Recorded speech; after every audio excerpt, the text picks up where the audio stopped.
প্রত্যেক ভূমিকম্পের সাথে সময় একটু একটু করে সংক্ষিপ্ত হয়। এটা রিসার্চ সায়েন্সের। কিভাবে? পৃথিবীর ভিতরে একটা জায়গা আছে যেটা উত্তপ্ত, লাভা, এখানে লাভা আছে। কারণ পৃথিবীর ভিতরটা কিন্তু গরম।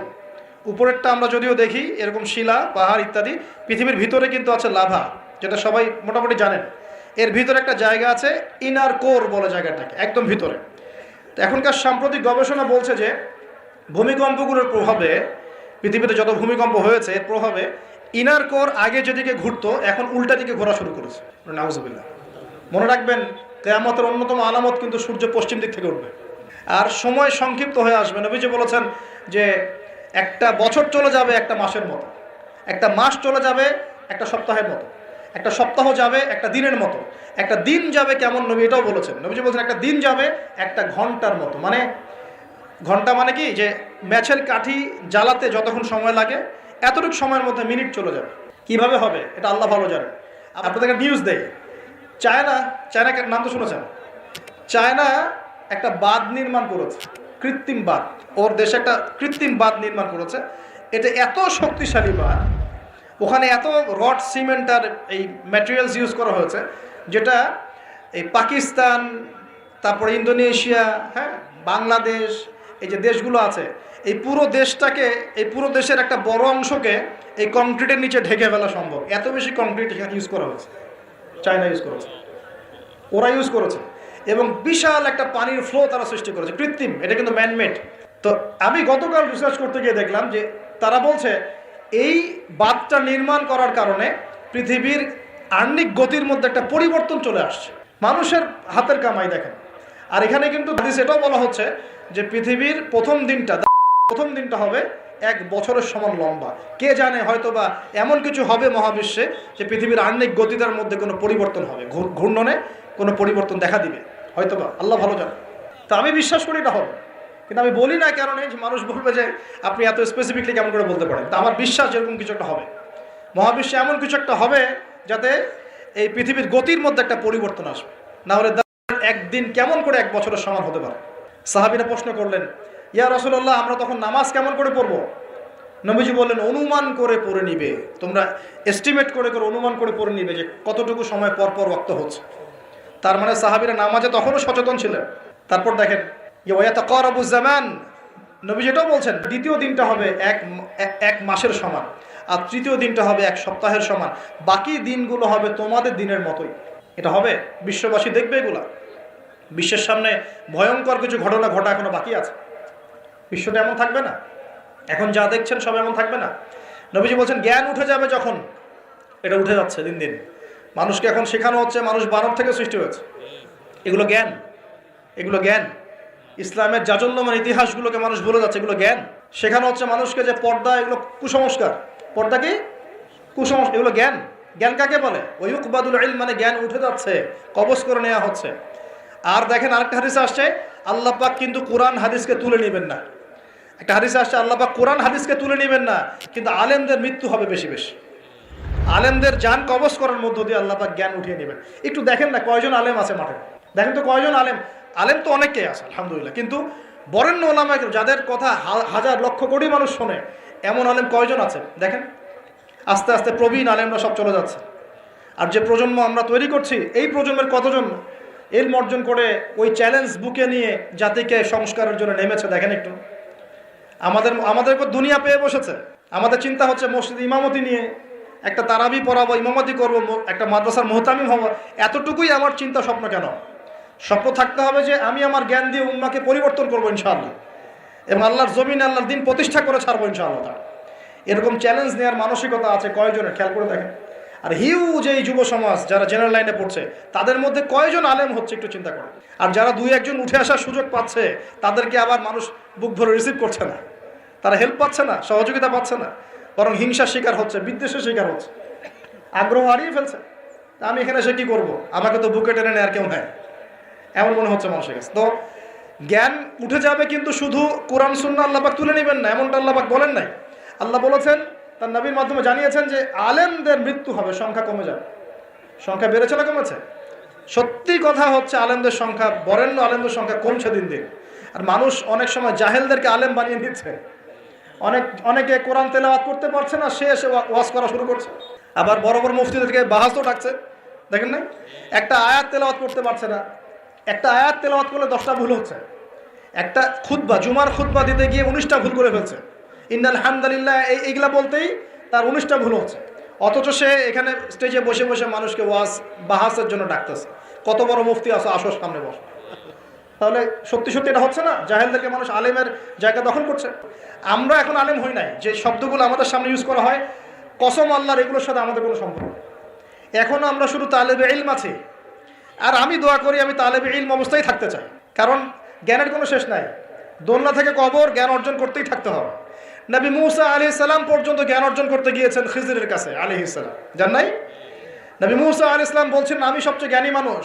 আল্লাহ পাক বলছেন না, তুমি সবচেয়ে জ্ঞানী মানুষ না, ওই যে আমার বান্দা খিজর, ও জ্ঞানী মানুষ। তখন তিনি বলছেন আমি তার সাথে দেখা করতে চাই, জ্ঞান শিখতে চাই। হাল আত্তাবিউকা আলা আন তুআল্লিমানি মিম্মা উল্লিমতা রুশদা। তিনি গিয়ে বলছেন আমাকে কি আপনার সাথে রাখবেন? আল্লাহ পাক আপনাকে যা শিখিয়েছেন তার থেকে কিছু শেখাবেন। কে বলছে? নবী মূসা আলাইহিস সালাম। তো নবী মূসা আলাইহিস সালাম তালেবে ইলম হতে পারেন, আর আমরা কি বিয়া হয়ে গেছি নাকি?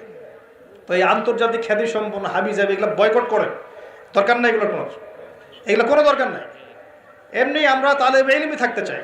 আর আমরা শুধু দায়ী মাত্র, আপনাদেরকে হয়তো দাওয়াত দিতে পারবো, কিন্তু ফিকহের কঠিন মাসআলাগুলো, গভীরতা, এগুলো আমরা বলতে পারবো না, এগুলো মুফতি সাহেবরা বলতে পারবেন। তো বরেণ্য ওলামায়ে কেরামদের সংখ্যা কিন্তু কমছে। আমরা দোয়া করি আল্লাহ পাক সমস্ত মজলুম ওলামায়ে কেরামকে মুক্তিদানের ব্যবস্থা করেন, এবং আল্লাহ পাক বাংলার জমিনে আলেমদেরকে দিয়ে ভরিয়ে দিন ইনশাআল্লাহ। আর জাহেলদেরকে আল্লাহ পাক আলেমের জায়গায় আনা থেকে আমাদেরকে হেফাজত করুন বলি। আর আমাদের সবাইকে এই ট্রল পাগল হলে চলবে না, ইস্যু পাগল হলে চলবে না, সমালোচনা সংস্কৃতি লালন করা যাবে। আপনি মানুষ তৈরি করেন, মানুষ তৈরি করা অনেক কঠিন, নামিয়ে দেওয়া সহজ। আমরা এই জায়গায় আসতে অনেক কষ্ট করতে হয়েছে, কিন্তু নামারও কিন্তু খুব সহজ। একটা ইস্যু দিয়ে নামাতে পারে না, একটা ইস্যু সৃষ্টি করে নামাতে পারেন। এই জায়গায় আসতে কিন্তু অনেক কষ্ট করতে হয়। অতএব আল্লাহর দ্বীনের সাথে গাদ্দারি করলে আল্লাহ পাক ছাড়বেন না, কিন্তু এটা মাথায় রাখবেন। আল্লাহ পাক আমাদের সবাইকে বোঝার তৌফিক দান করুন। নবীজি বলছেন কখন এই ভূমিকম্পগুলো আসবে, সিরিজ ভূমিকম্পগুলো কখন আসবে? যখন জ্ঞান উঠে যাবে এবং জালজালা বাড়বে, ইয়াতাকারাবু জামান, জামানা কাছাকাছি চলে আসবে। আরও বলছেন নবীজি যে তোমাদের মাল সম্পদ বৃদ্ধি পাবে, ফায়াফিদু, এবং মাল সম্পদ উপচে পড়বে তোমাদের।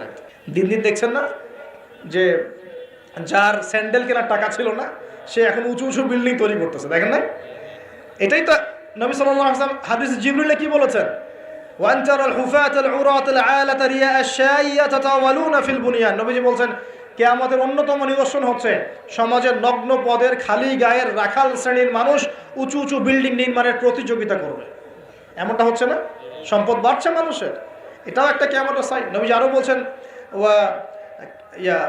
ওয়াজাহরাতিল কায়নাত ওয়াল মুগান্নিয়াত, এবং বেশি বেশি বাদ্যযন্ত্র এবং নায়িকা নর্তকী এগুলোর সংখ্যা বাড়তে থাকে। বাড়ছে না এগুলো বাড়ছে। এই সময় নবী সাল্লাল্লাহু আলাইহি ওয়াসাল্লাম বলছেন যে এই জালজালাগুলো আসতে থাকবে। এটা একটা হাদিস। একটাতে আসছে যে নবী সাল্লাল্লাহু আলাইহি ওয়াসাল্লাম বলছেন লা ইয়াশরাবান্না নাস মিন হাযিহিল উম্মাহ আল খামর। আমার উম্মতের মধ্যে কিছু মানুষ মাদকদ্রব্য পান করবে, সবাই না, কিছু মানুষ মাদকদ্রব্য পান করবে। ওয়া ইউসাম্মুনাহা বিগাইরি ইসমিহা, এবং সেই মাদকের নাম তারা পরিবর্তন করে খাবে। খাচ্ছে না মানুষ এখন? মদকে মদ বলছে না। এই যে তোমরা টাইগার খাও কেন, স্পিড খাও কেন, এগুলোর মধ্যে অ্যালকোহল নাই?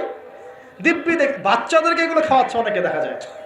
আপনারা কি পাগল হয়ে গেছেন নাকি? এগুলোর মধ্যে এমন ক্ষতিকর উপাদান আছে যেগুলো দিয়ে মানুষের কিডনি ড্যামেজ হয়ে যায়। দিব্যি রোজার মাসে রমজান রোজা খুলেই একেবারে সিগারেট হাতে নিয়ে একদম এগুলো খাওয়া শুরু করতো। এগুলোর মধ্যে মাদকদ্রব্য আছে।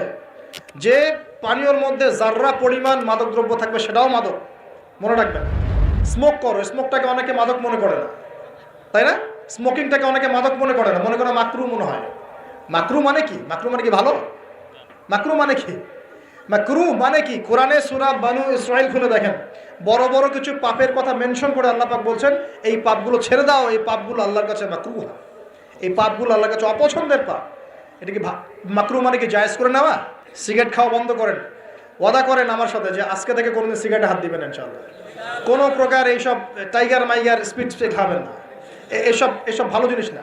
ভালো কিছু খান না, ভালো কিছু খান। আর অনেকে দেখা যায় যে জর্দা খাওয়া শুরু করেছে। কেন? এটা কি সুন্নত নাকি? কি দরকার আছে ভাই? এতটুকু খাইলে হয়তো নেশা হয় না বুঝলাম, এতগুলো জর্দা একবারে খান দেখি, খাওয়া যাবে?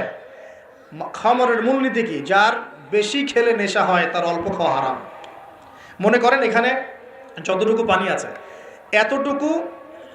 এতটুকু খেলে, এতটুকু মাদক খেলে কারো নেশা হচ্ছে না, কিন্তু এতটুকু খেলে নেশা হচ্ছে। তার মানে কি এতটুকু খাওয়া জায়েজ, এতটুকু খাওয়া হারাম, নাকি পুরোটাই হারাম? এটা বোঝার জন্য কি মুফতি হওয়ার দরকার আছে? আপনি বুঝতে পারছেন। অতএব এই যাবতীয় মাদক দ্রব্য থেকে দূরে থাকতে হবে, না হলে ভূমিকম্প আসবে। কিন্তু ভূমিকম্প আসবে। আর মাদক দ্রব্য নিয়ন্ত্রণ অধিদপ্তর দিয়ে শুধু মাদক নিয়ন্ত্রণ করা যাবে না। মানুষের ঈমান আকীদার পরিবর্তন দরকার। মানুষের মধ্যে আল্লাহর ভীতি জাগ্রত করতে হবে, তাহলে মানুষ অটোমেটিক মাদক ছেড়ে দেবে ইনশাআল্লাহ। আমরা কি যুবক ভাইদের কাছে ওয়াদা নিতে পারি ইনশাআল্লাহু তাআলা জীবনেও কোনোদিন মাদক খাবো না, জীবনে কোনোদিনও মাদকের ধার কাছে যাবো না ইনশাআল্লাহ। আল্লাহ পাক সাক্ষী থাকুন, আল্লাহ কবুল করুন, আমিন।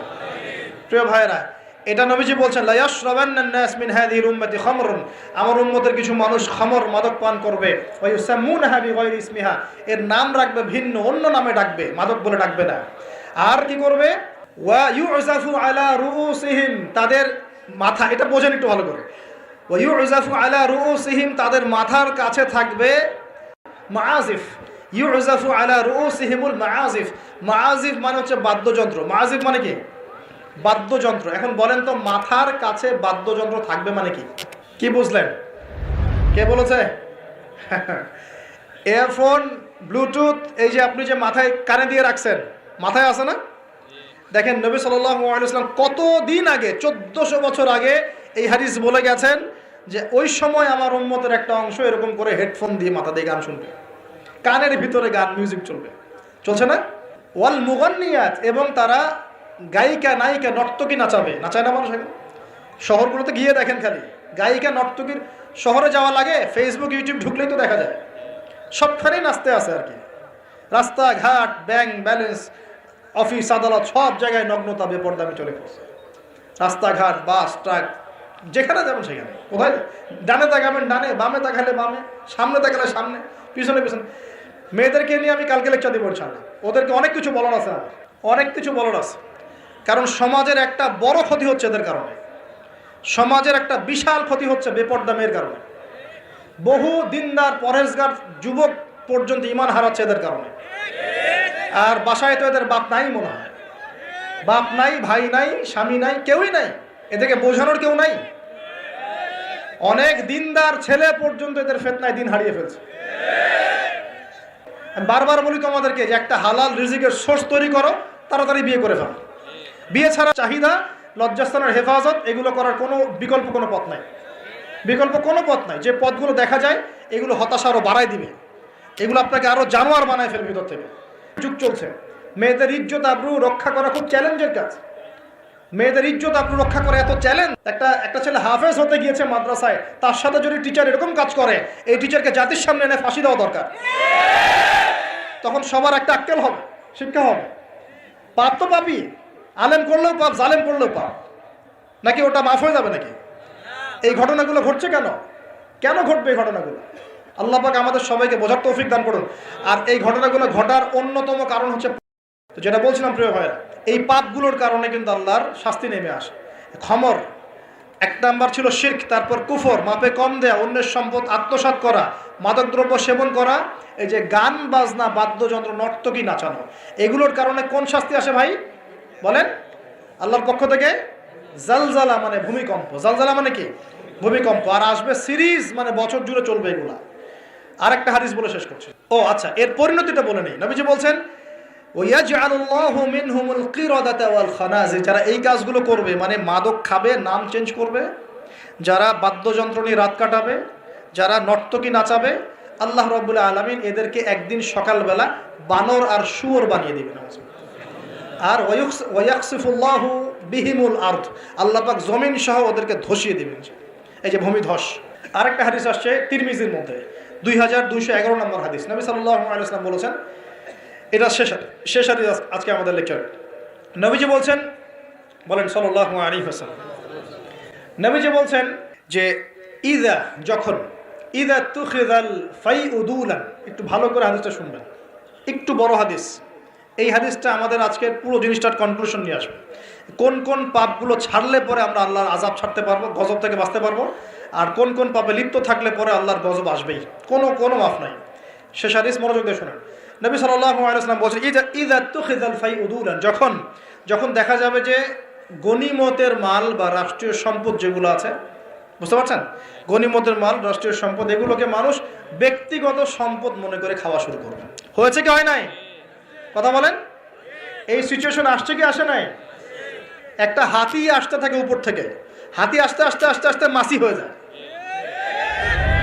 হয় না? এটা হয় কি না? এটার শাস্তি সম্পর্কে আল্লাহ পাক অন্য জায়গায় বলেছেন এবং নবী হাদিসেও বলেছেন যে যা আত্মসাৎ করবে সেটা কিয়ামতের দিন তার ঘাড়ে চাপিয়ে দেওয়া হবে। কিয়ামতের মাঠে উঠে দেখবেন বহু মানুষ কাঁধের মধ্যে রিলিফের টিন নিয়ে বসে আছে, বহু মানুষ কাঁধের মধ্যে রিলিফের গম নিয়ে বসে আছে, বহু মানুষ কাঁধের মধ্যে দেখবেন যে বন্যার্তদের ত্রাণের যে কম্বল, এই যে ত্রাণের বিষয়গুলো কাঁধে নিয়ে বসে আছে, রাস্তার কন্ট্রাক্টরের টাকা পয়সা কাঁধে নিয়ে বসে আছে। বহু মানুষ এই কাজ করবে, এটা হবেই। নবীজি বলেছেন যে যা আত্মসাৎ করবে। নবীজি হাদিসে বলেছেন কেউ গরু নিয়ে থাকবে, গরু, কেউ ছাগল নিয়ে থাকবে, ছাগল। বিশ্বাস করছেন না? হাদিসে গরু ছাগল কথাই আসছে, যে কেউ দেখা যাবে গাদের মধ্যে গরু নিয়ে আছে, কেউ উট নিয়ে আছে, কেউ ছাগল নিয়ে আছে। নবীজি বলছেন তোমরা পরকালের ওই দিন আসার আগেই যার যার হক তাকে দিয়ে দাও, দিয়ে বেঁচে যাও। যার যার হক তাকে বুঝাই দিয়ে বেঁচে যাও, বলো খালাস, যার যার হক তাকে দিয়ে দিলাম, যাও বাবা। ইযা তুখিযাল ফাইউদুলান, যখন এরকম গনিমতের মালকে ব্যক্তিগত সম্পদ রূপে ব্যবহার করা হবে। ওয়াল আমানাতু, এবং আমানতকে, ওয়াল আমানাতু মাগরামান, আমানতটাকে মাগনামান মানে গনিমত মনে করা হবে, আমানতটাকে গনিমত মনে করা হবে। ওয়াল আমানাতু মাগনামান, আমানতকে গনিমত মানে আমানত রাখা হয়েছে, ও খেয়ানত করে ফেলবে, লুটি পড়ে খেয়ে ফেলবে। এটা হচ্ছে কি না? সবচেয়ে সেরা আমানত আমাদেরকে আল্লাহ দিয়েছেন ইসলাম, আমরা সেই ইসলামের সাথে খেয়ানত করছি কিনা? বুঝতে পারছেন না? একজন আলেমকে আল্লাহ পাক আমানত দিয়েছেন দ্বীনের জ্ঞান, সে জ্ঞানের সাথে খেয়ানত করছে কিনা? একজন ক্ষমতাসীনকে আল্লাহ পাক দিয়েছেন ক্ষমতা, সে ক্ষমতা দিয়ে খেয়ানত করছে কিনা? একজন পরিবারের কর্তাকে আল্লাহ পাক পরিবার দিয়েছেন, সে পরিবারের মধ্যে খেয়ানত করছে কিনা? সবাই সবার জায়গাতেই খেয়ানত করছে। আল্লাহ পাক আমাদেরকে বোঝার তৌফিক দান করুন। 3 নম্বর নবীজি বলছেন ওয়াজ যাকাতু মাগরামান, যখন যাকাতটাকে মানুষ বোঝা মনে করা শুরু করে। যাকাত দিতে চায় না মানুষ, যাকাত নাম শুনলেই দৌড় দেয় পিছন থেকে, যাকাত দিতে চায় না, নামাজ পড়ে যাকাত দিতে চায় না। আল্লাহ পাক আমাদের সবাইকে যাকাত দেওয়ার তৌফিক দান করুন। ওয়া তুউল্লিমা লিগাইরিদ দ্বীন, এটা চমৎকার। নবীজি বলছেন যখন ধর্ম বিবর্জিত শিক্ষা চালু হবে, বুঝতে পারেন না? ধর্ম আলাদা, শিক্ষা আলাদা, চালু হয়েছে কি হয় নাই? সারা বিশ্বে হয়েছে কি হয় নাই? ধর্ম আলাদা, শিক্ষা আলাদা। ধর্ম বিবর্জিত শিক্ষা যখন চালু হবে, এবং এবার শোনেন, নবীজি বলছেন ওয়া আতাআর রাজুলু ইমরাতাহ, একজন পরিবারের কর্তা তার স্ত্রীর আনুগত্য করবে। ফ্যামিলিস্ট রেভলিউশন মানে স্ত্রীর আনুগত্য করবে পুরুষ, স্ত্রীর আঁচল ধরে বসে থাকবে পুরুষ। শুধু তাই না, ওয়াক্কা উম্মাহ, এবং তার মায়ের সাথে খারাপ ব্যবহার করা শুরু করবে। মাকে প্রাধান্য না দিয়ে বউকে প্রাধান্য দিবে এবং তার আঁচল ধরে বসে থাকবে। এই সময় আসে নাই? আচ্ছা, হিসাব করতে থাকেন, মিলাতে থাকেন। নবীজি বলছেন ওয়াদনা সাদিকা, বন্ধু বান্ধবদেরকে কাছে টেনে নিবে, বন্ধু বান্ধবদেরকে কাছে টেনে নিবে। ওয়াকসা আবা, এবং তার বাবাকে দূরে ঠেলে দিবে। হয়েছে কি হয় নাই? যুবকরা বলো, এটা হয় নাই? বাবাকে দেখলে কয়েকদিন সালাম দেয়, বাবার সাথে কতজনের ভালো সম্পর্ক আছে? বন্ধুর সাথে যা বাবার সাথে তা নয়। অথচ বাবা এবং ছেলের সম্পর্ক হওয়া উচিত বন্ধুত্বপূর্ণ। তোমার সবচেয়ে সেরা বন্ধু হবে তোমার বাবা, তোমার সবচেয়ে সেরা বান্ধবী হবে তোমার মা এবং তোমার বোন। মায়ের সাথে ছেলের সম্পর্ক দূরত্ব, বাবার সাথে ছেলের সম্পর্ক দূরত্ব, এগুলো হচ্ছে না? এটা নবীজি বলেছেন। আর বলছেন, এবার শোনেন, ওয়াজহরাতিল আসওয়াতু ফিল মাসাজিদ, মসজিদগুলোর মধ্যে হট্টগোল শোরগোল বেড়ে যাবে। বাড়ে নাই? মসজিদ এখন হই হুল্লা হয় না? মসজিদের মধ্যে হকি স্টিক নিয়ে মারামারি হয়েছে, আমি নিজে দেখেছি। 2 দল কমিটি আধিপত্য বিস্তারকে নিয়ে একদম হকি স্টিক নিয়ে আসছে মসজিদে মারার জন্য, এরকমও হয়েছে। আরও অনেক জঘন্য ঘটনা ঘটে, আল্লাহ মাফ করুক। তারপর নবীজি বলছেন ওয়াসাদা কাবিলুহু ফাসিকুহুম, একটা কবিলা বা একটা গোত্রের নেতৃত্ব দিবে একজন ফাসিক ব্যক্তি। এমন হচ্ছে কি হচ্ছে না? হচ্ছে। ওয়াসাদা কাবিলুহু ফাসিকুহুম, তাদের মধ্যে যে ফাসিক সে দিবে নেতৃত্ব। নাউযুবিল্লাহ। নবীজি আরও বলছেন ওয়া কানা যাঈমুল কওমি আরযালাহুম, সমাজের সবচেয়ে নিম্ন শ্রেণীর মানুষ কওমের জিম্মাদার হয়ে যাবে।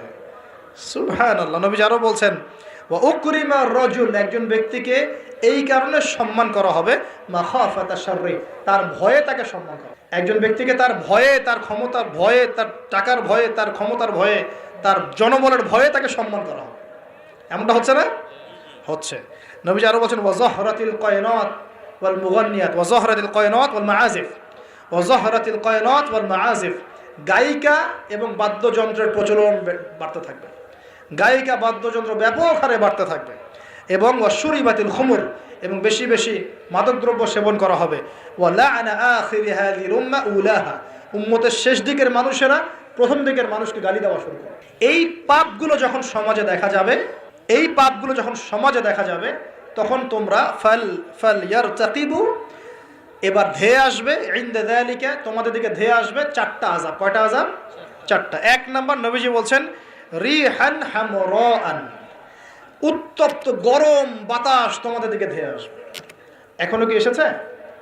আসবে। আমি রিসার্চ করেছি, এই নাসা এই গবেষণা শুরু করেছে, সূর্য থেকে এরকম ক্ষতিকর কিছু উত্তপ্ত বিকিরণ আসতেছে পৃথিবীর দিকে, এবং সামনে আসবে পৃথিবীর দিকে। দেখে নিন, নাসাও বলছে এটা আসবে, কারণ ওইখানে হিলিয়াম গ্যাসের বিস্ফোরণ হচ্ছে সূর্যের মধ্যে। ওখান থেকে এমন উত্তপ্ত কিছু আসবে যেটা পৃথিবীকে ধেয়ে নিয়ে আসবে একেবারে। আল্লাহ মাফ করুক। ওয়ারিহান হামরা, নবীজি বলেছেন গরম উত্তপ্ত বাতাস তোমাদেরকে চাপিয়ে দেওয়া হবে। ওয়া জালজালাতান, এবং এই যে ভূমিকম্প, ভূমিকম্প আল্লাহ চাপিয়ে দিবেন এই পাপগুলোর কারণে। আর কি হবে? ওয়া খাসফান, এবং ভূমি ধসে যাবে নিচে। ভূমি কি হবে? ধসে যাবে। আর বলছেন ওয়া মাসখান, এবং মানুষের চেহারা, সুরত, আকৃতি পরিবর্তন হয়ে যাবে। একটু আগে বললাম যে বানর সুর হয়ে যাবে। আরও কিন্তু আকৃতি পরিবর্তনের আরও ব্যাখ্যা আছে। ছেলে এখন মেয়ে হয়ে যাচ্ছে, মেয়ে ছেলে হয়ে যাচ্ছে। দেখছেন না খবরগুলো বাড়ছে না? এটাও মাসখান, মানে আকৃতি পরিবর্তন হয়ে যাচ্ছে। আরেকটা হচ্ছে ওয়াকাযফান, এবং আসমান থেকে আল্লাহ পাথরের বৃষ্টি বর্ষণ করবেন। এই পাঁচটা শাস্তি তোমাদের কাছে ধেয়ে আসবে। কিভাবে? একটা তসবিহ দানা ছিঁড়ে দিলে যেভাবে টপ টপ করে সব পড়ে যায় পুঁথিগুলো, এত দ্রুত এই ফিতনাগুলো আসতে থাকবে। বলুন নাউযুবিল্লাহ। তাহলে ভাই কোন কোন পাপ শিখলাম? আজকের এই ছোট্ট আলোচনা আমরা শিখলাম যে শুআয়ব আলাইহিস সালামের কওমকে সর্বপ্রথম ধ্বংস করা হয়েছে ভূমিকম্প দিয়ে। যে ভূমিকম্প আমরা এখন আমাদের সামনে দেখছি, এবং আশঙ্কা করা হচ্ছে বাংলাদেশের দিকেও বড় কোনো ভূমিকম্প, এটা আশঙ্কা করা হচ্ছে। এবং ভূমিকম্প প্রবণ এলাকাগুলোর মধ্যে সিলেটও আছে আপনাদের। সিলেট, চট্টগ্রাম, এই বার্মার এই রুট আছে, এদিকে রংপুর, ঢাকা তো এগুলো তো আছেই। এবং সবচেয়ে বেশি ক্ষতির মধ্যে পড়তে পারে ঢাকা শহর। আল্লাহ না করুক, আল্লাহ না করুক তো দোয়া করছে, কিন্তু পাপ তো ঠিকই করছে। আল্লাহ না করুক যদি এরকম 5 থেকে 6 মাত্রাটা কোনো ভূমিকম্প হয়েছে, যার উৎপত্তি স্থল বাংলাদেশের কাছাকাছি, তাহলে দেখবেন আল্লাহ না করুক লক্ষ লক্ষ মানুষ মারা যাবে। নাউযুবিল্লাহ। আল্লাহ আমাদেরকে হেফাজত করুক, আল্লাহ আমাদেরকে বাঁচাক। প্রিয় ভাইয়েরা, তবে আমরা শিখলাম শুআয়ব আলাইহিস সালামের কওম কোন কোন পাপ করেছিল যার কারণে এই আযাব আসছে। 1 নাম্বার, শিরকের পাপ করছে। কি পাপ বলেন? আমরা আল্লাহর কাছে তওবা করছি, আল্লাহ আমরা যত রকম শিরকের পাপে ছিলাম, আল্লাহ তোমার কাছে তওবা করলাম, এবং আজীবন শিরক মুক্ত আমল নিয়ে চলবো ইনশাআল্লাহ। 2 নাম্বার, তারা কুফরি করতো, আমরা সমস্ত কুফরি থেকে আল্লাহর কাছে তওবা করছি, আল্লাহ আমাদেরকে কুফরি মুক্ত আমল করার তৌফিক দান করুন। 3 নাম্বার, তারা মাপে কম দিত। আমরা যারা ব্যবসা করব বা অর্থনৈতিক জীবন চালাবো, কোনোদিনও মাপে কম দেবো না ইনশাআল্লাহ। আল্লাহ আমাদেরকে হেফাজত করুন, বোঝার তৌফিক দান করুন। 4 নাম্বার, তারা পাপ করেছিল অন্যের সম্পদ অন্যায়ভাবে আত্মসাৎ করত। এই কাজটা আমরা করতে যাব না ইনশাআল্লাহ। আল্লাহ পাক আমাদেরকে হেফাজত করুন বলি আমি। আর এই উম্মতে মুহাম্মাদিয়া আর কি কি কাজ করবে যার কারণে এই পাপ আসবে? 1 নাম্বার হচ্ছে তারা কি করবে? রাষ্ট্রীয় গনিমতের মালগুলোকে নিজের করে ভোগ করা শুরু করবে। আল্লাহ আমাদেরকে এই দুর্নীতি থেকে বাঁচাক বলি আমি। আর কি করবে? তারা আমানত রাখা হলে লুটপাট করে খেয়ে ফেলবে। আল্লাহ পাক আমানতের খেয়ানত করা থেকে আমাদেরকে বাঁচাক। আর কি করবে? তারা যাকাতটাকে বার্ডেন মনে করবে, যাকাত দিতে চাবে না। আল্লাহ আমাদেরকে যাকাত দেওয়ার তৌফিক দান করুন। আর কি করবে? তারা ধর্ম বিবর্জিত জ্ঞান শিক্ষা করবে। আল্লাহ পাক আমাদেরকে ধর্মীয় জ্ঞান শেখার তৌফিক দান করুন। আর কি করবে? 5 নাম্বার, তারা এই বাড়ির পুরুষরা স্ত্রীদের আঁচল ধরে বসে থাকবে, মাকে কষ্ট দিবে। আল্লাহ পাক আমাদেরকে মায়ের হক আদায় করার তৌফিক দান করুন। আল্লাহ পাক সবার হক আদায় করার তৌফিক দান করুন, স্পেশালি মায়ের হক আদায় করার তৌফিক দান করুন। আর কি করবে? সে বন্ধু বান্ধবদেরকে কাছে টেনে নেবে, নিয়ে বাবার সাথে খারাপ ব্যবহার করা শুরু করবে। আল্লাহ পাক আমাদের সবাইকে পিতাদেরকে সম্মান করার তৌফিক দান করুন। আর কি করবে? সে বলেন আমার সাথে, ভুলে গেছেন? আর কি করবে? তারপরে সমাজের যে ব্যক্তি সবচেয়ে ফাসেক সে সমাজের নেতৃত্ব দিবে। আল্লাহ পাক এরকম ফাসেকদের নেতৃত্ব থেকে আমাদেরকে বাঁচাক বলে। সমাজের সবচেয়ে নিম্ন শ্রেণীর মানুষ জিম্মাদার হয়ে যাবে সমাজের, এখান থেকে আল্লাহ পাক আমাদেরকে বাঁচাক। মানুষ সম্মান করবে মানুষকে ভয় করে, আল্লাহ পাক মন থেকে সম্মান করার তৌফিক দান করবে এবং সম্মান পাওয়ার যোগ্য হওয়ার তৌফিক দান করবে। আর কি করবে? তারা মাদকদ্রব্য পান করা শুরু করবে, আল্লাহ পাক আমাদের সবাইকে মাদকদ্রব্য ছেড়ে দেওয়ার তৌফিক দান করবে। আর কি করবে? তারা মেয়ে নর্তকী নাচাবে, গায়িকা নর্তকী নাচাবে, এসব গায়িকা নর্তকী থেকে আল্লাহ আমাদেরকে বাঁচাক। আর কি করবে? তারা কানের উপরে বাদ্যযন্ত্র প্লে করবে, মানে বাদ্যযন্ত্র নিয়ে সময় কাটাবে, আল্লাহ পাক আমাদেরকে সমস্ত বাদ্যযন্ত্র ত্যাগ করার তৌফিক দান করবে। এবং শেষ জামানার মানুষরা প্রথম জামানার মানুষকে অভিশাপ দেবে, আল্লাহ পাক আমাদেরকে সলফে সালেহিনের মতো মানুষ হওয়ার তৌফিক দান করবে। এবং সর্বশেষ যে বিষয়টা সেটা হলো যে মাদকদ্রব্য পান করে এর নাম রাখবে ভিন্ন। যখন এমন কাজ মানুষ করবে তখন ধেয়ে আসবে গরম বাতাসের আযাব, ভূমিকম্প, জালজালা, সিরিজ ভূমিকম্প, আরও ধেয়ে আসবে মহামারী, আরও ধেয়ে আসবে খসফুন মানে একদম ধসে যাবে জমি, কদফান আকাশ থেকে পাথর বর্ষণ, মাসখান এবং চেহারা বিকৃতি। আল্লাহ রাব্বুল আলামিন আমাদের সবাইকে আল্লাহ পাকে নিজ অনুগ্রহে মাফ করে দেন এবং এই ধরনের পাপ থেকে বেঁচে থাকার তৌফিক দান করে। যে পাপগুলো করলে আল্লাহর আযাব নেমে আসে, এই পাপগুলো থেকে আল্লাহ আমাদের সবাইকে হেফাজত করেন বলি আমিন। আকুলু কওলি হাযা আস্তাগফিরুল্লাহ লি ওয়া লাকুম ওয়া লিসাইরিল মুসলিমিন। বারাকাল্লাহু লানা ওয়া লাকুম বিল আয়াতিল হাকীম ইন্নাহু তাআলা জাওয়াদুল কারীম ওয়া রাউফুর রহিম।